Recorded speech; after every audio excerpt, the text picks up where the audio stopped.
cette vidéo, j'ai envie de te parler des coachings que tu as peut-être suivis et qui ne t'ont pas amené les résultats que tu voulais. Et aujourd'hui, peut-être que tu es dans une situation où tu te poses des questions sur l'éthique, l'authenticité et les valeurs des coachs que tu peux voir sur Internet. Si tu t'es retrouvé dans cette situation un jour, tu repasses par ton processus de décision. Qu'est-ce qui t'a fait choisir cette personne-là plutôt qu'une autre ? Comment est-ce que tu es arrivé émotionnellement comment est-ce que tu as fait pour décider ? Est-ce que c'est une décision que tu as prise très vite ? Est-ce que tu t'es écouté toi ? Est-ce que tu as écouté ta peur ? Comment ça s'est passé ? Vraiment, prends un moment pour revenir sur ce processus de décision. Parce que là, moi, ce que j'ai vraiment envie de te dire, si tu te retrouves dans ce moment où tu te dis « Ouais, dans les coachs, c'est de la merde, les gens sont pas authentiques, ils font tous ça pour l'argent, etc. etc. » Le problème, c'est pas eux, hein. Le problème, c'est toi. Et je suis vraiment désolée de te le dire aussi cash que ça, mais le problème là, dans cette situation, c'est simplement que tu n'as pas pris la responsabilité de tes actions. Tu attends de l'extérieur que ces personnes-là, des coachs ou autres, viennent te sauver et viennent résoudre ton problème. Souvent, ce qui se passe quand on vient me voir et qu'on me dit bah ouais, j'ai travaillé avec un tel et ça n'a pas marché et puis c'était nul et j'ai pas été suivi, puis ils prônent des valeurs, ils en font d'autres, etc., etc. Souvent, ce qui s'est passé, c'est que si tu fais partie de ces cas-là, tu as acheté une méthode et tu as acheté une méthode pour arriver à un certain résultat qui souvent est de gagner de l'argent, hein, parce que en général quand même, hein, ce qui se passe, c'est que tu as acheté un coaching à des personnes pour gagner de l'argent, pour lancer ton activité, en suivant une méthode. Et ça n'a pas fonctionné pour toi. Ce qui est normal, vu que cette méthode, elle n'était peut-être pas alignée avec toi. La deuxième chose, c'est qu'on vient souvent me parler de valeurs, d'authenticité, du style, oui, du coup, je me suis rendu compte que ces coachs-là n'avaient pas de valeur ou n'avaient pas les bonnes valeurs parce qu'ils font ça pour l'argent, parce qu'ils viennent me dire que je dois absolument faire un webinaire, une page de vente, une séquence d'emails. Bref, tu peux mettre ce que tu veux ici parce qu'en fait, chacun de ces coachs va te vendre une méthode. Et souvent, ce qu'on me dit, c'est que, oui, bah, par exemple, on m'a dit de faire absolument un webinaire. On m'a dit de faire une séquence d'emails. On m'a dit de faire une page de vente et je dois l'écrire comme ça, comme ça, comme ça, comme ça pour convaincre des gens. On m'a dit d'enregistrer le webinaire comme si y avait des gens en live alors que je ne suis pas en live. Et moi, ça ne me va pas. Donc, c'est des coachs qui n'ont pas de valeur. Non, c'est juste des coachs qui n'ont pas les mêmes valeurs que toi. Donc déjà, ça, c'est important de le remettre à sa place. Le problème, ce n'est pas les gens en face.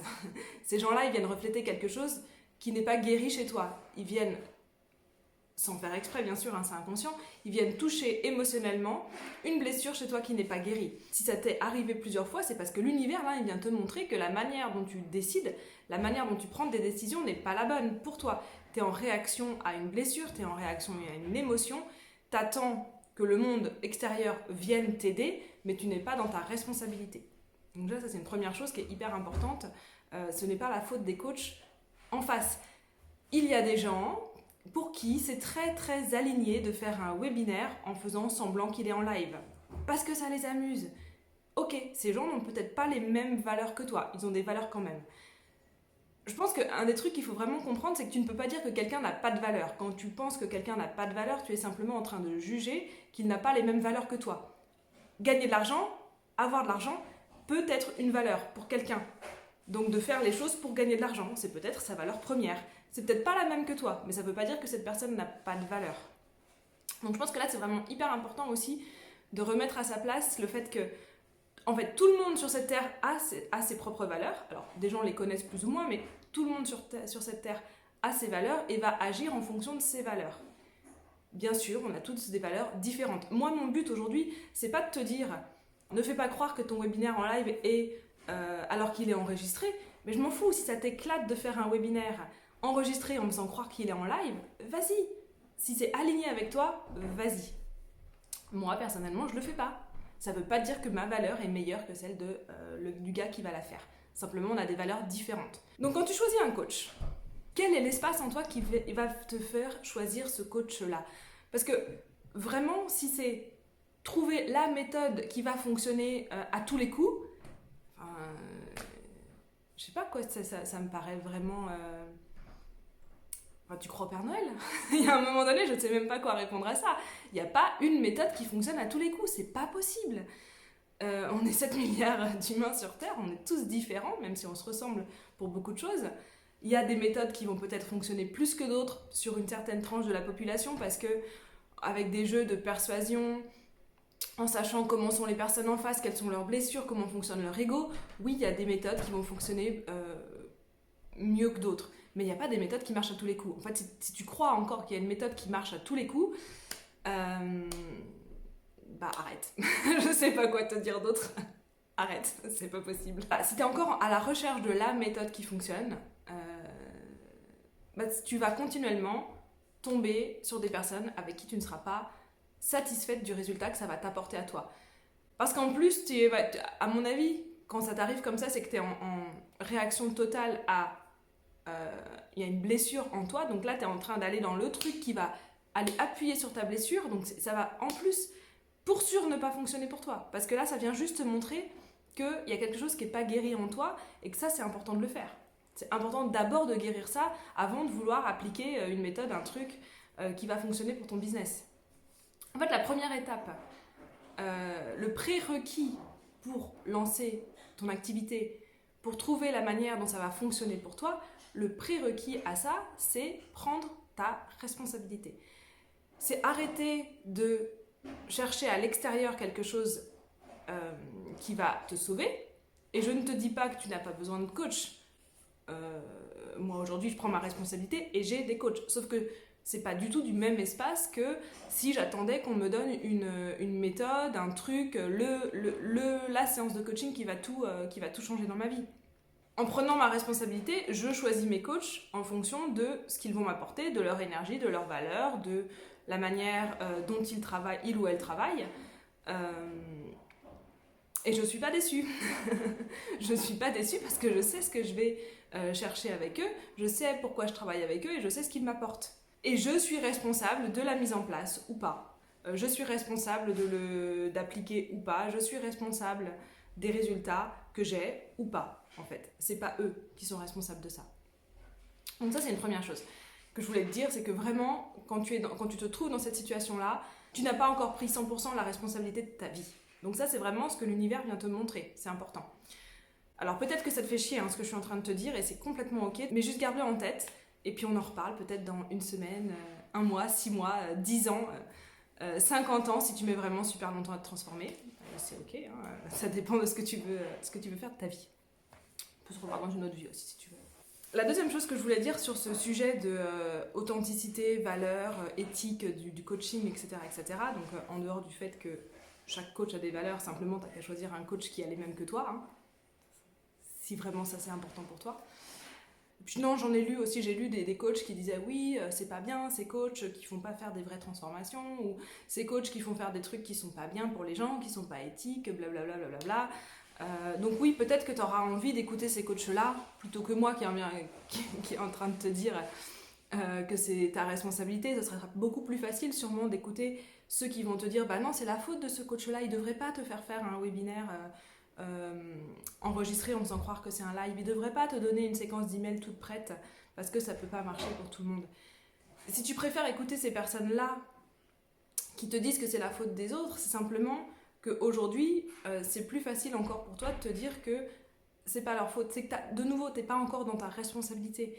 En fait, c'est encore en jouant sur ta posture de victime que ces personnes-là viennent te parler. C'est-à-dire que si je te disais oh bah oui, je comprends, t'as été avec des coachs, ils sont vraiment pas bien, c'est des méchants, ils t'ont donné une méthode et ils se sont pas bien occupés de toi, puis ça a pas marché, puis ils t'ont dit de faire des trucs, c'était vraiment pas éthique, je comprends que ça n'ait pas marché pour toi, c'est vraiment pas de ta faute, viens, moi je vais t'aider, on va faire autrement. Si je te parle comme ça, je suis seulement en train de parler à la victime en toi qui a besoin d'être sauvée. Sauf que moi, j'ai pas envie de bosser avec des personnes qui sont dans leur posture de victime, j'ai envie de bosser avec des personnes qui ont pris leur pleine responsabilité. Donc, si aujourd'hui, t'es pas prêt ou prête à faire ce pas-là, c'est complètement ok. C'est juste qu'on n'est pas prêt à bosser ensemble. Mais, à mon sens, tu pourras pas créer ton entreprise, tu pourras pas créer ton activité, ta boîte, tu pourras pas créer ton business, le développer si tu n'as si ça ne part pas d'une posture de pleine responsabilité. En fait, c'est le prérequis, c'est la base. Je vais pas te dire qu'ils ont tort, je vais pas te dire que t'as raison, je vais pas te dire qu'ils ont raison non plus. Simplement, aujourd'hui, c'est ta responsabilité de choisir le coach ou la coach pour toi qui est aligné avec ton besoin du moment. Donc la base, je disais, c'était de prendre ta posture de responsabilité et de te reconnecter à toi pour prendre cette décision. C'est-à-dire, de quoi as-tu besoin ? Quel est le prochain pas là que tu as besoin de faire ? Est-ce que c'est vraiment de construire une machine de guerre pour lancer ton business avec tunnel de vente, nanana, etc. Peut-être que c'est simplement déjà de définir avec qui tu veux travailler et qu'est-ce que tu veux faire. Peut-être que c'est de guérir ta plus grosse blessure émotionnelle, parce que c'est ça qui va aussi te permettre là d'aller de l'avant et de jamais t'arrêter. Peut-être que c'est d'améliorer ton copywriting. Peut-être que c'est de définir ton avatar, ta niche, ton offre. Peut-être que c'est de travailler sur ta relation à l'argent. En fait, il y a énormément de choses autour d'un business. Donc déjà, d'attendre d'une personne qu'elle te donne tout ça, en fait, c'est comme dans une relation. Si tu attends de ton mec ou de ta nana qui t'apporte tout ce que tu as besoin, c'est voué à l'échec. Le coaching, c'est pareil. Tu peux pas attendre d'un coach que tu vas payer une fois, qui va te suivre 3 ou 6 mois et ça va résoudre tous les sujets de toute ta vie. Non mais franchement, il y a des personnes déjà qui me demandent des séances en one shot pour guérir leur blessure d'abandon. Ah, je claque des doigts et ça marche. Non, c'est pas comme ça. Ouais, ça serait vachement plus sexy de te dire qu'on fait une séance ensemble et t'as guéri la plus grosse blessure de ta vie. Sauf que non, c'est pas comme ça que ça marche. En tout cas pas avec moi. S'il y a des gens qui le font, tant mieux pour eux et va les voir si c'est mieux pour toi. Moi, c'est pas comme ça que ça fonctionne. Pour moi, il faut plus de temps pour le faire parce que ça vient, pour guérir les choses en profondeur, il faut descendre en profondeur aussi à l'intérieur de toi. Tu peux faire une transformation qui va enclencher le truc et ensuite aller travailler avec d'autres personnes. Ou tu peux faire un accompagnement plus long. Mais attendre en fait qu'une séance avec une personne gère tous les problèmes de ta vie, juste remets-toi encore de nouveau dans une posture de responsabilité. C'est pas possible. À mon sens, c'est pas possible. Pour récapituler, donc il n'y a pas de personnes qui ont des bonnes ou des mauvaises valeurs. Quand on pense que la personne en face de nous elle a des bonnes ou des mauvaises valeurs, c'est qu'on est dans le jugement. Dans les deux cas, t'es pas dans le jugement quand tu penses qu'elle a des mauvaises valeurs et pas dans le jugement quand tu penses qu'elle a des bonnes. Du moment que tu te dis cette personne-là elle a des bonnes valeurs et cette personne-là elle a des mauvaises valeurs, t'es dans le jugement. C'est ok. Il y a un super bouquin, si tu trouves que ça te parle et que tu te reconnais là-dedans, qui s'appelle Judgment Detox en anglais, mais il existe en français, de Gabrielle Bernstein. Je te mettrai la ref, qui est en plusieurs étapes et qui est vraiment hyper puissant par rapport au jugement. Donc ça, c'est la première chose. La deuxième chose, c'est que quand tu choisis de travailler avec un coach, déjà, prends ta responsabilité, c'est ta décision. Ne va pas chercher un sauveur ou une sauveuse. Ne va pas chercher ça chez ton coach. Fais-le en pleine responsabilité. Choisis pourquoi tu vas travailler avec cette personne-là et définis quelque chose de précis dont tu penses avoir besoin au moment où tu vas travailler avec ce coach-là. Assure-toi que c'est la bonne personne pour toi. Assure-toi que cette personne-là va t'amener ce dont tu as besoin. Pour faire ça, tu as besoin de te reconnecter à toi, à ton intuition, à qui tu es, à ce qui vibre, à ce côté énergétique en fait. Je veux dire, aujourd'hui, on est quand même énormément dans le monde de l'entrepreneuriat à se reconnaître dans l'hypersensibilité. L'hypersensibilité, c'est de pouvoir rentrer dans une pièce et tout de suite choper les énergies de la pièce et ressentir si il y a des bonnes énergies, des mauvaises énergies, s'il y a du monde dans la pièce, de ressentir avec quelle personne ça va faire tilt et avec lesquelles ça va pas le faire. On est quand même beaucoup dans le monde de l'entrepreneuriat aujourd'hui en ligne, en tout cas de ce que je vois, à être dans cette hypersensibilité. Si t'en fais partie, forcément que tu peux t'en servir pour savoir avec quel coach travailler. Utilise-le en fait. Si c'est ici que tu ressens les trucs, t'es plus dans l'émotionnel. Ah, faut que je me mette pour le moment. C'est là qu'il faut sentir les trucs. C'est dans ton corps, c'est dans ton ventre, c'est pas dans la tête que tu prends une décision à ce niveau-là, que tu ressens si c'est la bonne personne pour toi. C'est dans ton ventre, c'est dans ton corps. C'est pas dans tes émotions, c'est pas dans ta tête. Donc ça, c'est hyper important de te reconnecter à ça. Donc déjà, si là, quand je te parle de ça, tu ne vois pas de quoi je te parle, c'est la première chose à bosser. C'est bien te reconnecter à ton corps, à toi, à comment tu prends tes décisions, avec ton intuition, avec ce qui vibre vraiment pour toi. Donc ça, c'est juste nécessaire. Sinon, tu vas prendre des décisions de ton émotionnel, de tes blessures, à partir de ton émotion, à partir de tes blessures, à partir de ton ego. Ça, c'est les 3 manières de prendre une décision et d'aller droit dans le mur. Prenons Amazon, parce que du coup, je regardais une story il y a pas longtemps, et la personne sur la story disait Amazon, c'est des méchants, machin, nanana, nanana. Ok. De nouveau, hein, je viens pas chercher poser un avis, c'est juste pour montrer comment ça fonctionne. Donc la personne dit moi je suis contre Amazon, c'est son avis, je le respecte. Je suis contre Amazon. Et ce que j'ai trouvé hyper intéressant, c'est que pour sa communauté, elle ne leur dit pas Amazon c'est mal, machin, nanana. Elle leur dit ok, moi je suis contre Amazon, je sais qu'Amazon ça a une facilité pour commander les choses rapidement, mais tout ce que tu trouves sur Amazon, tu peux le trouver ailleurs. Et elle donne des alternatives pour commander des livres, enfin bref, tout ce que tu peux commander sur Amazon, elle donne des alternatives pour les commander ailleurs. Et je pense que ce qui est hyper important de se souvenir de ça, c'est que c'est la manière dont tu dépenses ton argent qui fait que Amazon existe encore ou pas. C'est la manière dont collectivement on dépense notre argent qui fait que Amazon, McDo, tous les gens qui créent au scandale sur ce genre d'enseigne existent encore. C'est pas seulement en dénonçant Amazon qu'Amazon va s'arrêter. Si vraiment on voulait tous qu'Amazon s'arrête, il suffirait d'arrêter de commander chez eux. Hein. Franchement, c'est pas très compliqué. Donc, réfléchis où est-ce que tu mets ton argent. Ton argent, c'est le meilleur billet de vote que tu as aujourd'hui. Donc, dans le coaching, c'est pareil. Si tu mets ton argent chez des personnes avec qui tu n'es pas aligné, est-ce que tu veux mettre ton argent chez ces personnes-là ou pas? C'est exactement la même manière de réfléchir que pour le commerce. Est-ce que tu mets ton argent dans des commerces locaux? Est-ce que c'est important pour toi ou pas? Pourquoi tu le fais? Quelles sont les raisons derrière? Bah là, c'est vraiment la même chose. Définis avec quel type de personne tu veux travailler et où est-ce que tu veux mettre ton argent. Parce que c'est en dépensant ton argent avec les personnes qui vibrent avec toi que tu vas favoriser ce type d'entreprise, que tu vas leur permettre de se développer aussi. J'espère que cette vidéo t'a aidé. Peut-être qu'elle a été difficile pour toi à entendre.